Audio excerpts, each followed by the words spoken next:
Welcome back to Boom Your Light. My name is Jeanette, and I'm so excited to share this video, this encouragement with all of you guys. Now, this video is for my sisters because I know it's going to bless you so much, especially those of you guys that are waiting for marriage and just waiting for the Lord to bring you and your husband together. This is going to be 7 important things I've learned as a wife, and I have my notes open here, y'all.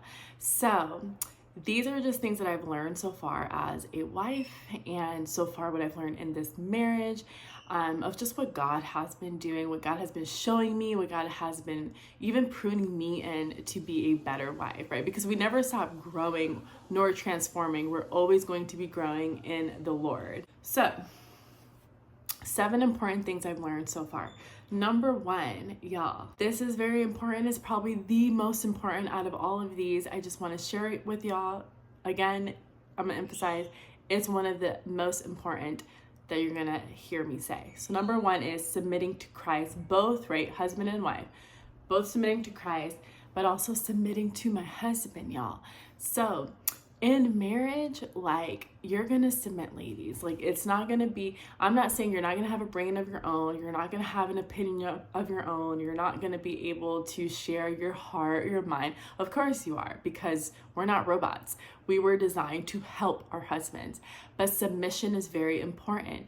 And the way our relationship today looks like with Christ, where we have to submit to Jesus, we must also submit to our husbands because they are the leaders in the home. Now, this goes into submitting to a godly man, your husband, who is following Christ, who's being led by the Lord. And it's our due diligence, our position and heart posture to pray for our husbands. When you see your husband's not doing something right, you have to pray and ask Lord to intervene, intercede. Now, there's things that are practical that you cannot tolerate, such as abuse. So I'm in no way, shape, or form sharing this at all. If you're going through abuse and whatever, if you're already married and you're going through abuse of any kind, physical, mental, emotional, sexual, you need to see a pastor. You need to talk to pastors, counselors, wise counsel. Speak out. Do not hold those things back. But obviously, this is for those of you guys that are in the waiting and what you can actually expect just through what I have to share. Submission, number 1, y'all. If you cannot submit to Christ and his plans for your life, then what makes you think it's going to be a little bit easier to submit to a man? You're going to be like, I'm not submitting to him. No way. So it's the same thing in our relationships with Christ. The way God designed this is so it reflects him. Marriage is a reflection of Christ and his bride, which is the church. All right, y'all. So number 2, pray for your husband. It is so important as a godly wife, as a bride in Christ, that we pray. It's not just for a husband, but it's for our household, our family, our future children, for his family members, for my family members. But we hold the keys of being a praying wife. There's so much power in your prayers, and God sees every single prayer. And those prayers as a wife go so far, and that's what we carry, is that love and compassion. I'm not saying he doesn't carry it either, but there's just something so beautiful about a praying wife, a praying mother, a praying sister, a praying daughter. There's so much that can happen alone in the power of your prayers, because God is the one who answers those prayers. He's the one that leads everything. So when you pray for your spouse, like I said, there's going to be moments where he might not make the best decision, but to nag him and be like, hey, you didn't make this decision, you didn't even consult me, you blah, blah, blah.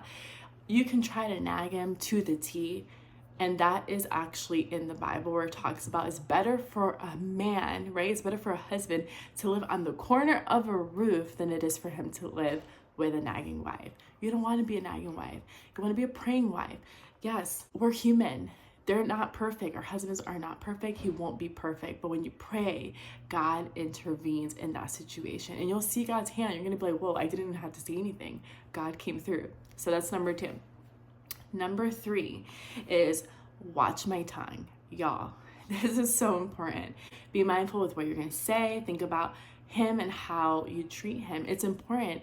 Men are not robots. Our husbands are not robots. They have emotions. They can be vulnerable. My husband is very vulnerable with me. And in those moments, I either take his heart of vulnerability and I show compassion and nurture and just the love of Christ, which is versus the woman who puts her husband down. Do not be that woman, because that is not of God. And if you are very careful with what you say, those words are so uplifting, right? When you share words of encouragement, that can uplift a man and what he's going through. Like, it's God inside of you. And so your words have power. Literally, the word tells us there's power of life and death on the tongue. So what you say matters. How you say it matters. Again, this is a growing and learning lesson. But if it's a repetitive thing where you're constantly nagging your husband or you're putting him down with words, you gotta stop. And that is not gonna flow right in marriage. You have to speak encouraging words. You have to nurture him with your words, because you are an incubator. In one of his sermons, Dr. Miles Monroe has mentioned that us women, us wives, are incubators. So when a man, our husband, provides for us, we make it more. We expand it more. When he plants a seed inside of us, we're creating a baby. God gave us the ability to carry a child in our womb and to bring it to life in 9 months. Y'all, so it goes to show you that, yes, so we are incubators. So whatever your husband does, if he's bringing the money home, he's a breadwinner, like he's the one going to work and providing for you, make it a home, make it a peaceful environment. Do not nag your husband. Pray for your husband. And also be mindful with what you say, because words can either destroy or they can build up. And you want to be the kind of wife that builds him up. Oh, thank you for that. Number 4 is I sacrifice my personal needs and allow the convictions of God to serve my husband even when it's hard.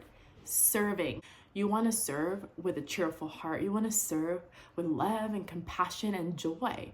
That's the whole reason it's not the whole reason, but one of the main reasons of getting married is because you want to serve your husband. So if you think in marriage, like you're just going to be a pretty little princess sitting back and like everything's made in the shade and you don't do anything, he's going to do everything for you. No, it goes both ways. Both must serve. But speaking as a wife, it's so important to me to serve my husband. It's not one-sided. It's a two-way relationship.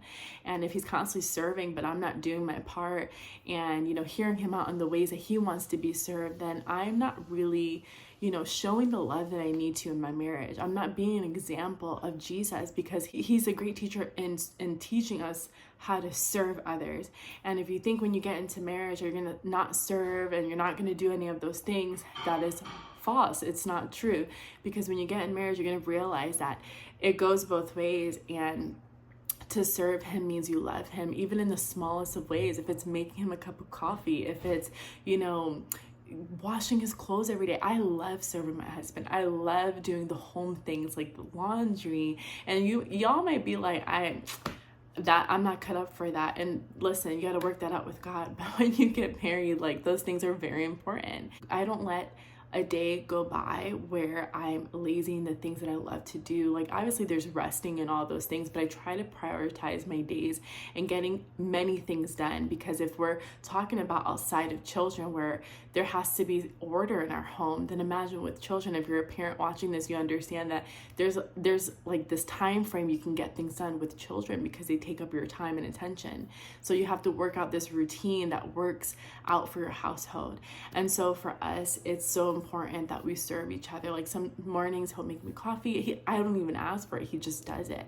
But then there's moments where it's natural, like a natural instinct of mine to serve and do things for my husband that please him and that honor him, because he does go to work, he makes the money, he comes home. It's like, I don't want him to come home to a messy home, but rather to a clean home, a fixed bed, clean laundry. He never has to worry about those things. So yeah, you could probably call me a trad wife, which just stands for traditional, but that's just the way it has to be for it to work. And you'll learn along the way. So let's see, number 5, Go to God with all of my problems and not be quick to text friends or family. Make sure God hears it first and then least speaking with a Holy Spirit filled advisor. So this is so important. There's been moments when we first got married where we had like these disagreements, and I wanted to I have 3 sisters, and I wanted to reach out to my sisters and talk about it, especially my older sister who is married, so she's been in the game for a long time, and I'm like, I want to text her, I want to vent, right? Us women have to talk, we have to get it off our chest. But one thing I've learned is that that's not always a good thing, because if I don't take it to God first, if I don't complain to God first, if I don't go to God first and share my heart with the Lord, then I'm also in a way putting God to the side and speaking to people in place of God, and also kind of slandering my husband in a way. And so I've always remembered that go to God first, speak to God first, pray about it first. And if it still needs, clarity, or where I need to talk to counsel, then I'll go out of, obviously the Lord leads me to speak to a specific person he leads me to, then I'll do that. But it's never gotten to a point where I'm texting people, what do I do? But I would ask, I have married friends, and I would ask them specific questions, really not pertaining to my situation, but just asking specific questions to get insight. But really, it's God, first and foremost, you talk to.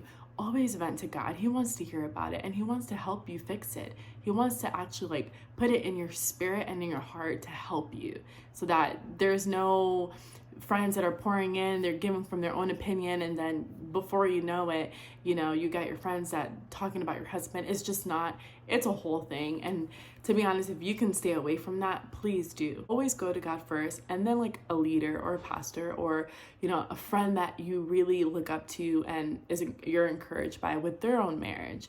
So yeah.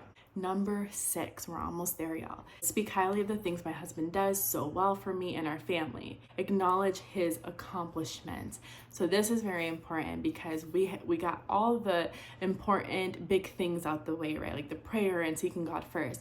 But I also believe in cheering your husband on and thanking him for all the support he does for your household, for your marriage, and the things that he does to grow in his faith in God. Don't overlook those things. Actually celebrate him and rejoice in what God's doing in his life, and be excited for the man of God he's becoming. That is so important. So really look at the fruit of his walk and say, you know what, babe, I'm so proud of you for allowing the Lord to really have you surrender in this area. I've noticed that you've really been in the Bible more, and just really just acknowledge him in that. Really, I want to say praise, but also just encourage him in that area, because the more you see him doing the good things in the Lord, and you see him growing in God, the more he's going to be whoa, this feels amazing. I know I'm doing something right in this marriage. And they too want to feel heard and seen and loved by their wives. And I learned this along the way, it's never going to be one-sided. And so just understand that when you acknowledge and you rejoice and celebrate him and the things that he's growing in, he's going to do more of that. He's going to continue to go back to God to lead you even more.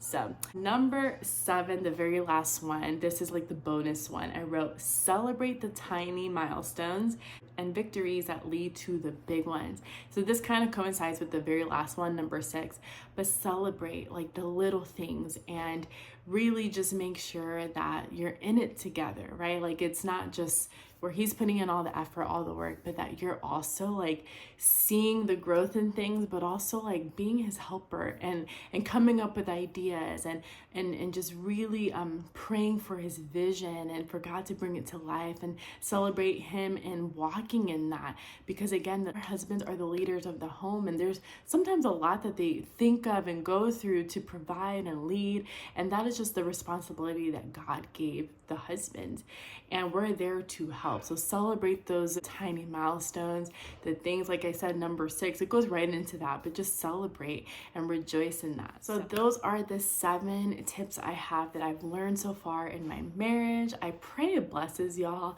because marriage is good, y'all. It's fun, it's loving. You have all the highs in it, and then there's often lows, and it's in the lows that you grow and you learn each other, and you also center God in those moments that we need him more in, because there's no perfect relationship marriage out there. Like, I'll be the first to say it, but when you see God growing you both, and when you see God growing your husband, you realize that God's all in it and he has a plan. So I pray this blesses you guys. If you guys like this video, give it a thumbs up. You guys share this with a sister or two, a friend, your auntie, whoever may need to hear it. I pray it blesses every single person, and I'll be back with another video, y'all. God bless you.